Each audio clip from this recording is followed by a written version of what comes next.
Bismillahirrahmanirrahim. Assalamualaikum warahmatullahi wabarakatuh.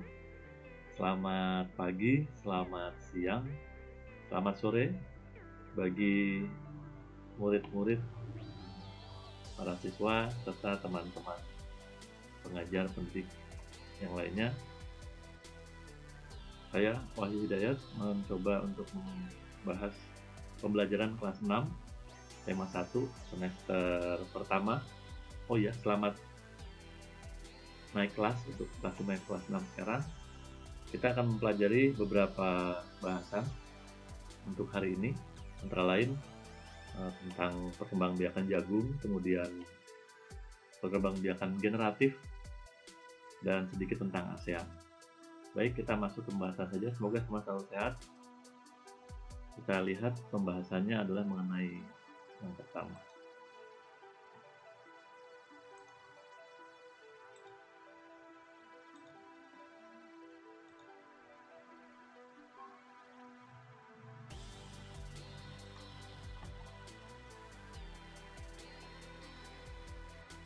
Ya, baik, ini kita masuk ke subtema 1, pembelajaran kurikulum edisi revisi. Di sini Bapak menampilkan beberapa adegan yang suka berkebun, semoga selalu memelihara kebiasaan baiknya. Kemudian di kebun itu ada beberapa jenis tumbuhan. Kalian dapat menikmati sayuran, buah-buahan yang dihasilkan oleh tumbuhan. Dengan demikian dapat dikatakan bahwa tumbuhan adalah sahabat. Apakah anak-anak sudah menganggap tumbuhan sebagai sahabat? Semoga ya, karena tumbuhan juga dapat diajak bicara. Berkembang baik bila dipelihara dengan baik juga. Baik, selanjutnya kita masuk ke bagian pertama, yaitu amati beberapa gambar berikut. Di sini ada perkembangbiakan tumbuhan, biji, kemudian biji padi, kemudian tumbuh berkembang menjadi padi yang berbunga, kemudian biji padi sudah tua. Perhatikan bentuknya ini, urutannya adalah yang disebut dengan nama daur hidup padi. Diulangi, daur hidup padi. Daur adalah perputaran ini, dari biji, kemudian bibit padi, dan selanjutnya berbunga dan biji padi sudah tua. Kemudian di sebelahnya ada daur hidup mangga. Kita lihat, dimulai dari biji misalnya, kemudian tumbuh kecambah, bagian kecil dari biji yang setelah tumbuh kecambah itu sedikit, kemudian tumbuh sedikit akar, kemudian menjadi pohon mangga, ada yang besar, ada yang kecil, dan tumbuh berkembang sehingga pohon mangga itu berbunga. Setelah berbunga, menjadi bunganya itu tumbuh, ada beberapa bagian yang menjadi buah mangga. Buah inilah yang kita makan sehari-hari. Kemudian berlanjut terus, menjadi biji lagi, berkecambah, dan selanjutnya tumbuh akar, menjadi pohon mangga, kemudian berbunga, dan dari pohon tersebut menjadi mangga kembali. Oke, ini yang dinamakan daur hidup. Kemudian ini nanti tugasnya, silahkan dilihat saja. Kemudian selanjutnya adalah kita masuk pembahasan yang kedua, ada bacaan perkembangbiakan tanaman jagung. Kalau bisa kamu lihat, mungkin di buku kamu ada yang perkembangbiakan tanaman jagung, silahkan dilihat, itu ada di buku pegangan, tapi Bapak ambil singkatnya di sini. Bapak ambil beberapa kalimat dari pengembangan yang lain di luar yang di sini. Ada beberapa jenis tanaman yang ditanam di Indonesia, antara lain di Aceh dan selanjutnya, silahkan dilihat. Lampung, Nusa Tenggara Barat, Papua, Riau, dan sebagainya. Jagungnya paling banyak ditanam. Salah satu yang paling banyak ditanam. Kemudian di sini ada gambarnya pertumbuhan tanaman jagung. 1.3 pertumbuhan tanaman jagung, kemudian 1.4 penyerbukan pada tanaman jagung, kemudian dan ini hasilnya yang sudah berbuah. Kira-kira kalau dari cerita yang ada tadi, kamu bisa menyimpulkan ide pokoknya apa? Silahkan dilihat, nanti di buku ada itu. Kemudian bisa diolah seperti ini, misalkan dari paragraf ke-1 apa ide pokoknya, kemudian kalimat kedua, ini paragraf keduanya apa di sini, yang intinya membicarakan tentang perkembangan tanaman jagung. Selanjutnya adalah ada perkembangbiakan secara generatif. Ya, alat perkembangbiakan secara generatif pada tumbuhan adalah bunga. Kemudian bunga terdiri atas tangkai bunga, dasar bunga, kelopak bunga, mahkota bunga, benang sari, dan putik. Benang sari merupakan alat kelamin jantan, sedangkan putik merupakan alat kelamin betina. Di dalam benang sari terdapat serbuk sari. Serbuk sari merupakan sel kelamin jantan. Tidak semua tumbuhan memiliki benang sari dan putik dalam satu bunga. Tumbuhan yang memiliki benang sari dan putik dalam satu bunga disebut dengan bunga sempurna. Perkembangbiakan secara generatif atau secara kawin pada tumbuhan dimulai dengan penyerbukan. Kemudian kalau sudah penyerbukan ada jenis-jenisnya. Silahkan kita lihat sama-sama. Yang pertama, kleistogami, yaitu penyerbukan oleh tumbuhan itu sendiri tanpa perantara. Perantara ini bantuan dari yang lain. Kemudian yang kedua, anemogami, yaitu penyerbukan dengan bantuan angin. Kemudian yang ketiga, zoidiogami, yaitu penyerbukan dengan bantuan hewan. Ini contohnya di sini di bawah ada hewan apa ini? Lebah, ya, contohnya lebah. Kemudian ada lagi yang namanya hidrogami. Hidrogami yaitu penyerbukan dengan bantuan air. Istilah hidro itu air. Kemudian antropogami.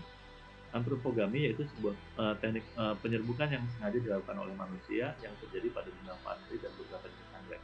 Mungkin nanti dikembangkan lagi teknik antropogami. Nah, kita coba lihat. Ada bagian-bagian bunga. Kemudian di sini ada kalimat seperti ini. Tahukah kalian bagaimana proses perkembangbiakan generatif? Apakah manfaat dari perkembangbiakan generatif? Perhatikan gambar bagian bunga sempurna di samping ini. Kemudian kumpulkan informasinya dari berbagai sumber tentang fungsi dari bagian bunga tersebut dari perkembangbiakan generatif. Kita lihat di sini ada mahkota bunga. Ada kepala putik nih gambarnya. Ada kepala sari, ada benang sari, ada tangkai putik, ada kelopak bunga, ada bakal biji, ada dasar bunga, ada tangkai bunga juga di bagian bawah. Nah, ini boleh diskusikan dengan teman-teman. Mungkin kalau ada waktu kita bisa sampaikan di depan kelas. Kalau tidak, mungkin kita lewat tatap maya ya, tatap muka di dunia maya. Tamaya, Bapak singkat. Kemudian di sini kita lanjutkan lagi. Dari serbuk sari tadi asalnya, kemudian penyerbukan dapat dibedakan menjadi 4 jenis. Yang pertama, yaitu penyerbukan sendiri. Artinya serbuk sari dan kepala putik berasal dari bunga yang sama. Kemudian penyerbukan silang. Artinya serbuk sari yang berasal dari tumbuhan lain yang sejenis. Jenisnya sama, cuma tumbuhannya posisinya tidak satu bunga. Kemudian penyerbukan tetangga. Artinya serbuk sari berasal dari bunga lain tetapi masuk pohon. Kemudian penyerbukan bastar. Artinya serbuk sari yang berasal dari tumbuhan lain yang berbeda jenis. Itu ada 4 jenis. Silahkan dipahami. Kemudian selanjutnya adalah kita masuk ke pembahasan tentang ASEAN. Bapak sengaja melanjutkan saja karena Bapak buat video sesingkat mungkin agar mudah dipahami. Nanti silahkan direview ulang, ditonton. Kita masuk ke tentang pembelajaran ASEAN. Persamaan dan perbedaan karakteristik negara ASEAN terkait kondisi sosial budaya. 10 negara ASEAN. Tahu ASEAN itu apa ya? Ya, Persatuan Negara-Negara se-Asia Tenggara. Silakan dilihat ada beberapa negara diantaranya ada Myanmar, Laos, Vietnam, Filipina, Brunei Darussalam, termasuk kita Indonesia. Kemudian tetangga terdekat kita Singapura, Malaysia, Kamboja. Nah, suku bangsanya di kawasan Asia Tenggara. Ada beberapa, silahkan anak-anak lihat. Yang pertama Myanmar, ini ada beberapa bagian, ada 60% adalah suku Burma. Kemudian Shan 9%, ini persentase warganya yang ada ya. Kita masuk ke Indonesia deh. Suku Jawa 45%, Aceh 10%, suku Sunda 8%, suku Madura 4%, lainnya 33%. Lainnya ini bermacam-macam. Salah satu negara terkaya sukunya adalah Indonesia. Kemudian ini jenis suku bangsa yang ada di wilayah ASEAN. Bisa kita lihat dari Myanmar, Laos, Thailand, Kamboja, Vietnam, Malaysia, Singapura, Brunei Darussalam, Filipina, dan Indonesia. Anak-anak sekalian silakan dipahami, dilihat. Selanjutnya, Bapak akan masuk ke bahan lain selain yang sudah kita pelajari ini adalah silahkan nanti lihat video pembelajaran Asia Tenggara di internet karena banyak sekali. Bapak akan berikan linknya. untuk pembelajaran suku bangsa di kawasan Asia Tenggara. Oke, bahasan hari ini cukup sampai di sini. Kita ketemu lagi besok di pembahasan kedua, yaitu pembahasan keduanya besok hari. Yang tadi sudah Bapak bahas untuk pembelajaran kelas 6 semester 1 di hari pertama. Selamat naik kelas, kemudian tetap semangat, jangan kendor belajarnya, jalankan prokes 3M, jangan lupa sholat, dan baca Quran, senantiasa berdoa kepada Allah untuk keselamatan. Semangat, sehat. Terima kasih. Assalamualaikum warahmatullahi wabarakatuh.